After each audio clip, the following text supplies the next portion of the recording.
we good? Did you push record? Cool.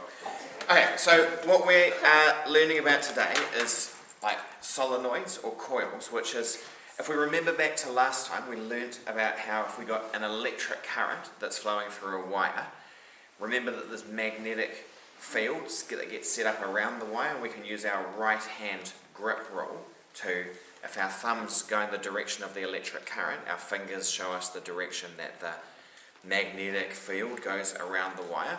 So today we're going to kind of extend on that and go like, what about if we get a wire and wrap it round and round and round into a coil and then make electricity go through that?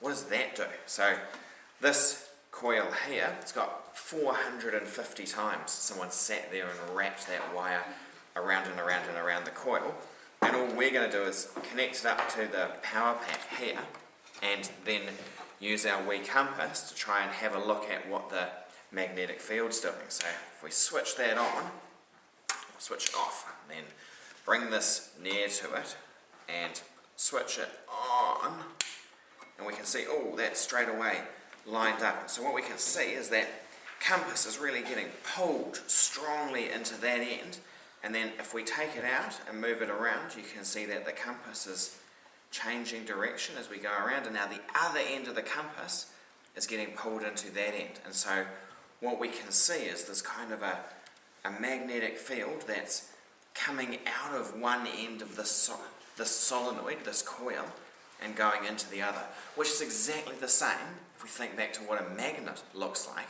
We had magnetic field lines coming out of the North Pole and going around to the South Pole, because those were showing us like what happens to a North Pole of a magnet if we bring it close. And so what we've found is that if we get a wire and wrap it around kind of like a toilet roll kind of thing, we end up with exactly the same magnetic field as if we've got just a normal magnet. And what we can do, what people do when they're building electromagnets, is they do exactly that, but then they put iron inside it, and by putting iron inside it, that amplifies the strength of the magnetic field.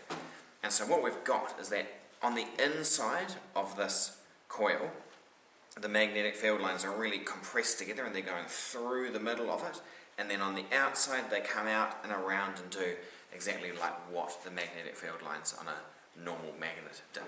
So we're going to draw that on the board, and then we're going to talk about what does the strength of the magnetic field depend on.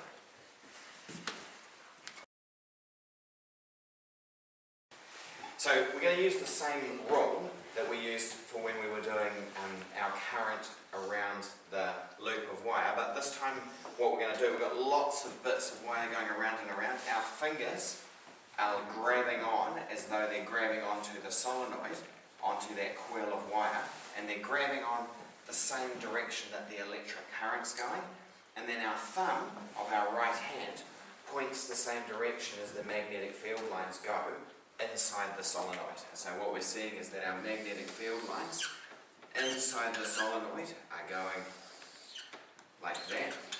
We're packing in lots and lots of them because they're all compressed into that quite small space, going through like that, but then they have to form closed loops, and so that one's going to go around to that, and that's what we saw happening with our compass. Around like that, and then the same on the bottom.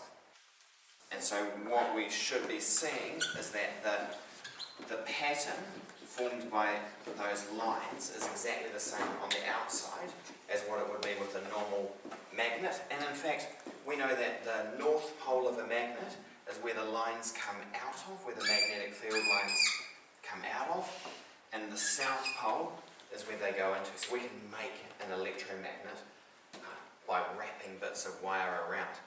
The strength of the magnetic field, what does that depend on? The amps. The amps, yeah, the current, good. Inside depends on the current, measured in amps. What else could we change about that might make the magnetic field even stronger? Add iron. Add iron, yep. Iron core, so whether or not there's an iron core, if there is an iron core, that amplifies the magnetic field strength, so it makes it stronger. And what else? You look at those, if we think about the coils we've got on the diagram, They're closer together. packing more in, yeah, if we can compress more coils into the same length of the solenoid, more loops of wire, that's going to give us a stronger magnetic field. Denser packing of coils.